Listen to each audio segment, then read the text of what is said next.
Hey y'all, welcome to Dig It Homesteading. I'm Jamie, and that back there is my husband. And this is what happens when you do a late summer prune on your fruit trees. Look at the size of that. He's what, you're 6'1"? 6'2". 6'2"? So yeah, maybe do it early summer.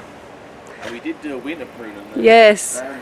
Yes, we chopped them real low. We want them to have, we want them to be smaller trees. That way we can reach all the fruit. So we will show you what we got going on. Okay, so here we have one that is all but lost. And this is 4 trees in one hole. It is a style of planting trees when you don't have an orchard size property to put things in. And yeah, I'd say some of those are 10-12 feet tall, so they desperately need to be pruned. We'll show you. One of these is that variety, so it's 2 peaches and maybe nectarine. We can't even remember what we put over here. We'll have to tell you as we go. Okay, so summer pruning, all we're doing in the summer is maintaining size and keeping it controllable. Winter time is when we go for shape and for vigor of the plant, but just at the moment we're just taking out a lot of vigor of the plant.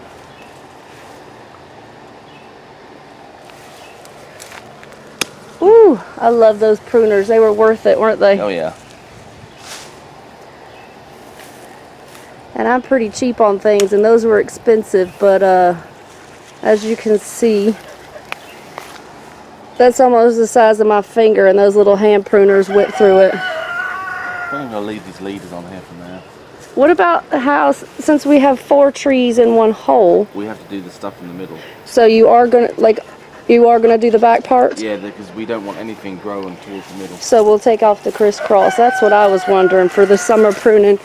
You can't really see, but there's a tree growing this way, and this way. And you always want to keep the inside circle free of branches so they don't crisscross into each other. It's basically you have half or a little bit more of each tree, and then your center will be empty. And this is nearly all this one. This is huge. Look at that leader come off that side. Oh yeah. I thought that was the other tree. Okay, so we'll have to see what all we actually have. And are you going to keep that leader since it's gone to 2? Because it's so far down, probably. Okay. And I think it's one of the branches we tried to keep to come out, but it's just gone nuts. Okay. Okay, that's what he's talking about. We got one straight up and down and one going in a V. So we're going to have to make a decision. If that doesn't interfere with the other tree, then we can keep it. If not, then I think we're going to have to cut it. So you're just basically topping them. Yeah. And how do you know what height to top them to? However high you want to be able to reach. Okay. Basically. You don't want fruit above where you can reach it. Okay, because I know when we did that winter one, we did it like thigh height. That's to or build, knee height. to build strength in the trunk. Okay, so we cut it about knee height here. And it's grown all of this since the winter. Yeah. So everything should just shoot out at this height for the tree? Yeah. Okay. In winter time we can take control of all this stuff. Okay, like the ones that come out? Yeah. Okay. That sounds good. So we let them... So that hopefully the plant will put a bit more strength into setting fruit. Okay, so to make the branches that will actually hold the fruit stronger? Yeah. Okay. So no longer is it putting all its energy to go straight up and up. Now we're trying to let it have energy to do the horizontal branches. This is growing crazy. It is. And this is still a jungle, y'all. You can see where we've been cutting all this weeds back. But we're hand pulling all that. So it's taking some time. Look, all that is that tree. Wow. This is all one tree? Yeah. This is from this tree. This is that one tree. Yeah. Wow, that tree is absolutely happy, huh? Yeah. So this one next to it should be a different variety, either the nectarine or a plum, whichever one it is. Ooh, baby, you're gonna have to look at what you need to do for this. That's citrus. Yeah. We put this one in spring? Yeah. This spring? Yeah. It's been hard to find citrus because everybody's citruses have died from all the hard freezes. Even all the established ones. Yeah, even the established ones, the huge ones. So you're just going to do the same thing on this one, Yeah. just top it all up. Okay. And then control the crazy arm parts Yeah. in the winter. Nice. Okay, we'll show you what it looks like after. Okay, this dead one just says assorted peach here, and I don't know where the variety tag has gone. Let's see, it's further down. Peach Texas Star. So we're going to get all the tags off, and I think we're going to go clockwise so we can remember what varieties we have, but have the tags off now that they're bigger. Okay, so left is Santa Rosa Plum. So we have 2 plums varieties and 2 peaches, but one is dead. I don't know what this one is. I can't see the Okay, next one is a plum, but we will have to finish weeding and hopefully find the label. And then the one that's gone absolutely crazy is a peach. And we'll see if we can find that label.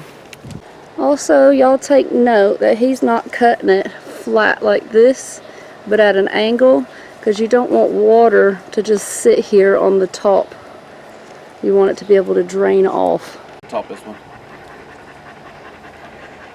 Okay, you're just going to let that one grow? Yeah. Alright, and he's also not worried about where the buds are. He is just topping them at the height that he wants them. And you can see that one's a little bit smaller, so we'll let it have some more vigorous growth for us to prune back this winter. So as y'all can see, he about thank you, Vanna. He about half those plants in height. And we'll come back with a winter pruning later on. Ooh, have you seen how big the blackberry is? So maybe we'll be able to take them along for that.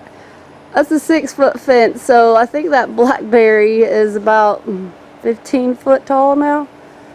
At least that one part is. We definitely got to get a handle on that. Alright, and we're just going to take all the excess stuff and we're going to put it on the mulch over there and feed it back to this little bed so that nothing goes to waste. And everyone that's not from this climate needs to touch how hot this has got in 10 minutes. Is it bad? It barely picking up. You know, I videoed earlier. It's 97, feels like 121, I believe. Yeah. You want it actually on the garden? Or Yes, on the mulch. Okay. If you put it back on the mulch, then it will keep breaking down and feeding this area. You could even do it around the plants. Ooh, you just touched that black stuff. Yeah, don't touch black when it's this hot. You want to see that? Don't do what? Don't wear dark t-shirts either. Yeah, you might want to have thought through this a little bit better, huh? Got our sweet potatoes to help with weed control, which I think they're doing pretty good. And then this will also help with weeds and then give it some more nutrition as well. Oh, this one? Yeah. Alright, so we have 2 pear trees here as well. I don't even know if they can see. This one has lots of buds on it. That one didn't. It doesn't? It does. It does? Yeah. Show me. Look, there's loads of them. Oh yeah. I don't think they're flower buds though, but they're growth buds. Yeah. Okay, we can see how big that one is now. So we're just going to top these as well. Yeah. And then That bottom one's Yes, these that are growing here, Yeah. cut them off, and I might try to root them. We'll see if we can get them to root and make 2 more. Go closer, man. Yeah, make it flush. There you go. Maybe tidy it up a little bit more. We left these a little bit longer than I would like to try to root them. Maybe I can try to cut them in half and root 4. Yeah. But we're going to try to root those and make 4 more trees out of it. So you just kind of, this one doesn't need too much pruning. Just kind of topping it a little. Yeah. I'm going to do more of a control on these though. You are? So I'm leaving the buds on top. Okay. Enough of that. Alright. Good enough. These might be good to try them. Do. Yeah, because if we can get them to root, and if we don't have enough room, then I will gift them to people or trade them at the plant trade. You're going to do that one just about the same height? Yeah. So it's nice that we got a kind of control over here for about how big you want it. And I think pear trees are what you do open crown, so you prune out the center and then leave the outside arms open, if that makes any sense. Okay, so prune your tree to about husband height. There you go. That way at least he can reach the fruit. And we're just going to keep the stalk bare. I'll show you on the other one. This one's got some sprouts coming up. We'll probably just rip those off too while we're out here. But I wouldn't go any taller than this for your pear trees. Alright, well, thank y'all for joining us on this little pruning video in the blistering heat of Southeast Texas. And we'll have more of my husband teaching us about the fruit cheese trees later. Fruit cheese? Fruit What's cheese. that? Sounds lovely. But we'll have him teach us more about the winter pruning and try to keep an eye on the orchard and let y'all know how it goes. And if we find something to replace that peach, there's a peach tree that died. So maybe we can get it replaced so we can see how 4 trees in 1 hole does. Anything else? That's it. Love y'all. Bye-bye.